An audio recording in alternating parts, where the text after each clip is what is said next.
Мен атым Амангелди Жумадилов, мен прогрессивдүү демилгер фондунун башкы директору болуп эмгектенип атам учурда. Манас университетинде 2004-жылы тапшыргам. Тапшырып калганымдын себеби ошол кезде эле 2004-жылы эле Манас университетинин Кыргызстанда бир аты бар болчу. Таза, акысыз билим берген вуз катары. Манас университетте өтөбүз деген балдардын бул кыялы болчу. Ошол кыялдаган балдардын арасында биз болдук.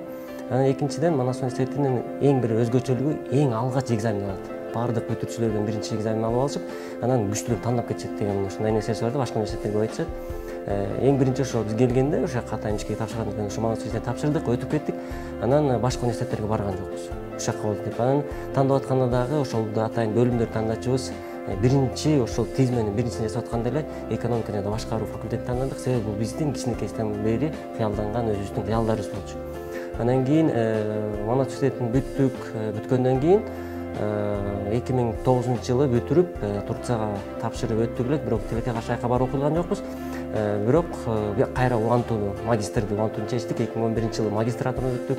2011-жылы магистратураны бүтүрүп дароо эле окууну андан ары улантып докторантурага тапшырдык.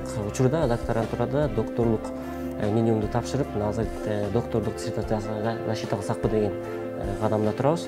Анан кийин профессионалдуу карьерада кандай ийгиликтерге жеттик. 2011-жылы биз Манас университетинен чыктык, иштейлик деген нерсе кетти, окууну жыйыштырып, эми конкреттүү ишке кирели дегенде. Эң алгачкы ишибиз бул Министерство экономика министрлигинде болду. Манастын бизге берген эң чоң неткеси, биз биринчи жолу акчасыз, коррупциясыз, таанышсыз билимдин күчү менен конкурстук негизде экономика университетине өтүп кеттик. Ошондо көбүнчө сурап атышты, силер кайдан келдиңер, каяктан пайда болдуңар, ким аркылуу келдиңер дегендей. Биз болгон бир гана нерсе айтылдык, биз Манас университетин бүткөн бүтүрүүчүлөрбүз деген жооп ушундай эле болду. Экинчи дагы бир чоң бир сыноо бул 2013-жылы, 12-жылы болду. 2012-жылы финансовый полиция түзүлүп, дээрлик жоюлуп бир күндө. Ордуна жаңы конкурс объявить этилген, ошого 3000 киши катышты Кыргызстан боюнча. Ошондон 12-чи болуп өттүк. Дагы конкурстук негизде экономист болуп туруп, биз юридикалык жактан нерсеге конкурстан биринчи орун алдык. Бул жактан да сурашты, силер кайдан келдиңер, эмне болуп келдиңер деген биз айттык. Бизге университет Манас окуткан, үйрөткөн, анализ кылган, үйрөткөн, ошонун жыйынтыгы деп. Анан кийин азыр учурда прогрессивдүү демилгер фонду түзүлгөндө бул 2012-жылы болду. Бул Дордой ассоциациясынын негиздөөчүсү Салымбек Таранын атайын түзүлгөн. Ушуга жаш балдар келип, ошол мамлекеттик кызматта иштеген балдар чогулуп келип, ушундай бир атайын билим берген, заманбап кошумча билим берген, бизнес тармагын үйрөткөн бир атайын аналитикалык бир фонд ачып коелукпу деген сунуш менен ушул фонд ачылып, анан ошого жаш болсок дагы болбой, мына ушул жаштагы алып кетиш керек деп биз ошо директор койгон. 3 жылдан бери ушул фондду аракет кылып атабыз. Фонддун эң жакшы жетишкендиктери бул балдарды окутуу, билим, бизнес тарапка, андан сырткары чет мамлекеттеги байланыштар болот. Ошол эле Япония болсун, Германия болсун же Индиядан болсун, ошо ассоциацияга келген бизнес баягы чоң өкүлдөрү менен карым-катнаш түзүлүп, анан Кыргызстанга бир инвестиция тартуу деген аракетте көрүлүп атат.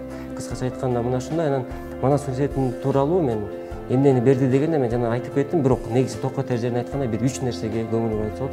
Биринчиси, Манас университети бул акысыз билим берген, карапайым балдардын бактын ачкан бул Кыргызстандагы жалгыз университет. Бул жерде акча, контракт деген маани ойнойт. Бул жерде билим ал, алдыга чык, өзүңө жана мамлекетке жардам бер деген принцип бар. Экинчиси болсо, Манас университетинин дагы бир нерсеси, бул биз Манас университетинин балдары урушканды билбейт, алдаганды билбейт, акча бергенди, коррупция кылганды билбейт. Манас балдары ушундай эле, биз экинчи курста мен көп эле айтам, бир ушундай событие болду эле, эки бала жаккалашып кетсе, университет дүң болгон да. Эмне болду деп, ушу Манаста эки бала жаккалашыптыр дегендей. Бул дегенсе биз тарбия алдык. Эң чоң тарбия алдык. Ар бир нерсени дипломатия менен, туура жол менен, компромисс менен чечкенге. Бул биздин тарбиябыз, бир жагы. Андан сырткары Манастын бизге бергени бул терең билим. Эч ким талаша албайт. Теоретикалык жактан караганда Манастын билими бул Кыргызстандагы эң күчтүү билим. Ал эми мен жаштарга, азыркы окуп аткан балдарга кайрыла турган бир эле нерсени айтмакмын. Манаста жогорку нерсени билет, тарбияны берет, акысыз билим берет, анан сапаттуу билим берет.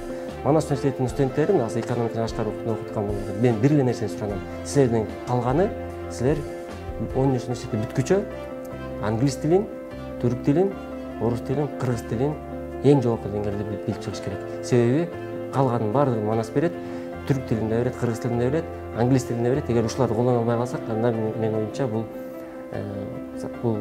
келечегинде кыйын болуп калат да. Ушул нерсени калганын баардыгын Манас бере алат.